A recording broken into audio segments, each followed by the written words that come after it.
Welcome back, you guys. My name is Sarah. I am known as Carnivore Yogi over on Instagram.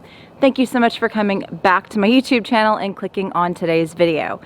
In this video, I'm going to help you get started on the carnivore diet if it is something that you want to do. This is part one of a 5-part series, which is a beginner series on how to start the carnivore diet. I'm going to tell you what to eat when you're first starting, some things about the adaptation that your body may be going through, whether or not you should fast, how and when to check your blood sugar, and more in these 5 videos. But this video today is going to be all about what you should eat.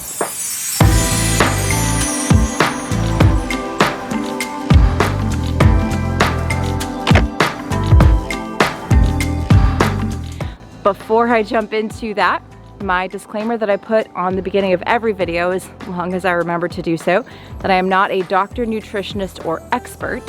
I do believe that there are some people who have a serious medical history that should work with a doctor or qualified nutritionist. I will place some links below this video with references of people who I truly trust that can help you get started if you are coming from a background of serious medical history. So, what to eat on the carnivore diet? This sounds like an obvious thing, right? You're going on the carnivore diet, you just eat animal foods, your eggs, your meat, you can eat some fish, you know, the obvious, right? Well, as I mentioned, this medical history thing, there's a little nuance here. And for most people, coming from a standard American diet or even a keto diet, you're not going to be used to digesting this much meat and this much fat. So a lot of people are going to have a lower stomach acid. So a lot of people, I will recommend getting an HCl supplement to take at the very beginning of each meal, and I will pop a link below this video. It will be my Amazon link, so follow it if you want to support the channel, or you can just go get an HCl supplement from Amazon or your local health food store. But a lot of people are going to have that low stomach acid, and digesting the amount of meat that you eat on a carnivore diet is going to be difficult. So I will say that first. And on that same line, a lot of people are going to do well, as I did. I just kind of did this intuitively. It wasn't anything. I got lucky in this regard when I started the carnivore diet. There were no videos like this out there when I started a couple years ago. But I did a lot of ground meat. So I just bought, 80-20, 85-15, and sometimes 90-10 ground beef, and I just ate that when I first started. I did tend to go with the grass-fed, grass-finished. A lot of people will say it doesn't really matter, but that's just my personal preference there. And it's inexpensive to get some ground meat. So again, for digestion purposes, because a lot of people are not used to eating this much meat or fat, they will need to start with the ground meat, and they may want to also have that digestive enzyme supplement. So here's another thing that I did just kind of intuitively when I started the carnivore diet, and I think I got lucky with this one as well, is that I just eliminated dairy for the first 60 days. Now, I recommend people eliminate dairy for the first 30 days because the carnivore diet is an elimination diet. What it allows your body to do is get very quiet, right? You're gonna experience a lot of things, and I did within the first couple of weeks, getting better very quickly. A lot of my digestive issues, a lot of my joint pain, all of that just kind of got very, very quiet, because when you go to more of a meat-based diet or a meat-only diet for some of you guys,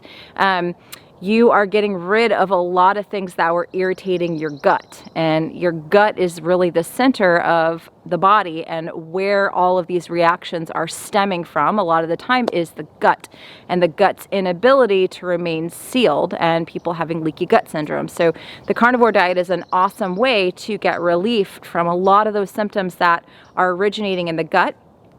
And there are some people who do amazing with dairy. If you are going to have dairy, I'm going to recommend getting raw dairy if you can. Very, very, very good for the body, as long as you're not allergic or intolerant to it. But for most people, I would recommend trying to stay away from the dairy for that first 30 days, 60 days if you can or want to. And then, like with everything else, starting to slowly reintroduce.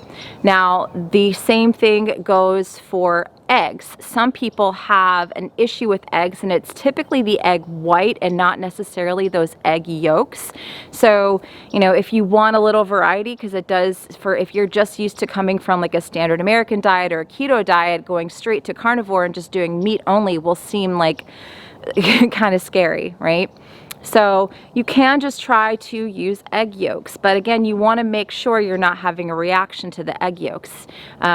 So again, either eliminate eggs for that first 30 days or just do the egg yolks, and then you can try to add the whites back in that second 30 days. But that's going to be my recommendation. If you're eating a ton of eggs already, it may not be an issue for you, but if you're experiencing issues with your gut, issues with your joint, issues with your digestive system, if you're coming into the carnivore diet for those reasons, then you may just want to, again, eliminate eggs for that first 30 days. Okay. Fats. Some of you guys are going to be coming into this way of eating with either pre-diabetes or diabetes. Now, this is again where I believe working with a qualified practitioner is extremely helpful and useful, because they're going to give you recommendations and deeper instruction beyond this video as to how to proceed into this diet. My experience coming into the carnivore diet with a history of insulin resistance was that I definitely needed to stick to a higher fat version of this carnivore diet. Now, really the first 30, 60 days, it was no big deal because I was used to a glucose-based metabolism, a diet largely based around more carbohydrates, more plants. So I got immediate relief from my inflammation and from my symptoms just by eating that ground beef. It was pretty amazing how quickly that worked for me. But if you have that history of insulin resistance or prediabetes, you probably want to stick to a little bit of a higher fat ratio. So you may do well to add some beef suet. I've done a whole video on beef suet. If you're like, what in the world is beef suet? I have a video, I will link it below, that will tell you where to buy the beef suet, how to eat the beef suet, or you can also just use beef fat trimmings. I do have a video on beef fat trimmings as well. So that might be something that you want to add in, that, you know, just to get the fat up high, because being in ketosis will be more important if you're coming from a history of insulin resistance or prediabetes, same thing. So that's another consideration to make. The other thing is butter. Now, butter is dairy, but some people do okay with dairy and they do horribly with cheese. So it's hard to know what your reaction to butter is going to be until you take it out for a little bit. So again, that first 30 days, if you're adding more fat to your meat, to your diet, I would try to stick with the beef suet or those fat trimmings. And then after you've gone 30 days, just to get your body to go back to baseline, to calm down all those symptoms, then you can try adding butter as a fat source. I eat a lot of butter now, and it works really great for my body. It is bone broth. Now, I'm actually going to recommend you guys have meat broth, and I have a whole video on how to make your own meat broth, which I will link below this video. But drinking a meat broth can be extremely helpful for your gut, for calming down a lot of those cravings. I know a lot of you guys are going to come from a diet where you were eating a lot of sugar, a lot of carbs, and so having some meat broth just to sip on throughout the day, I think is extremely helpful. It's also a very good source of minerals. Now, I don't recommend a straight up typical bone broth, because some people will come to a carnivore diet and have histamine issues and not even know that they have a histamine issue. So you can check out the video I did with Dr. Becky Campbell to learn more about histamines, how to deal with them, etc., etc. That making your own meat broth and having that to sip throughout the day is extremely, extremely helpful to help you get adapted to this new way of eating. Fish, you can absolutely eat fish, but this is one where you are going to want to add fat, because fish is extremely lean. And when we're going to a diet that has no carbohydrates, no plants, we're going down to baseline, fat is going to be very, very important to keep your hormones running. So again, you'll want to add some fat trimmings or some beef suet, a source of fat to go along with the fish. I think fish is great, it's wonderful, but you don't want it to be the main source of your diet. What a lot of people do, and I'll talk about chicken here in a minute because that's a big question people get and that I had. A lot of people do better with just ground beef or ground lamb. Ground lamb is also very fatty in that first month. So the ruminant animals, sticking into the ruminant animals. What ends up happening with fish and chicken is that these meats are extremely lean. Now, I occasionally will have chicken if I have a craving for chicken, but I know I had better pair it up with some fat. I better eat the skin. It's very important because if I just eat the chicken alone, it really drives my blood sugar up and I just end up really hungry. It's not satisfying. I know people can sit down and eat a whole rotisserie chicken, and while the calories in a whole rotisserie chicken may be, you know, quote unquote sufficient for your body, what will happen is that it will cause an insulin response for a lot of people and they will end up being hungrier. There's also a lot less nutrient density in chicken than there is in your ground beef, your ruminant animals. So those ruminant animals are going to be a lot more nutrient dense for your body versus the chicken, versus, you know, even the fish. The fish is it's going to have the great fatty acids. But again, it's most fish, even a really fatty salmon, is going to be too lean for you to subsist on in a carnivore diet. We have to think a little bit differently when we go into the space of a carnivore diet. So that's really what I want to talk about in this first 30 days of carnivore. You know, consider not having any dairy. Consider not even having butter, which is the same thing. It's also dairy.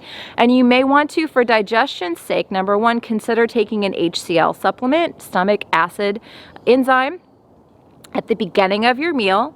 And then you may want to just start off with ground beef because it's going to be a lot easier to digest. I know a lot of carnivore diet people, including myself, will post these big, beautiful, juicy steaks on their page. And when I first started the carnivore diet, anytime I would eat a steak, I would have horrible indigestion. It took me a while to build that stomach acid up in my body, which your body will make that adaptation.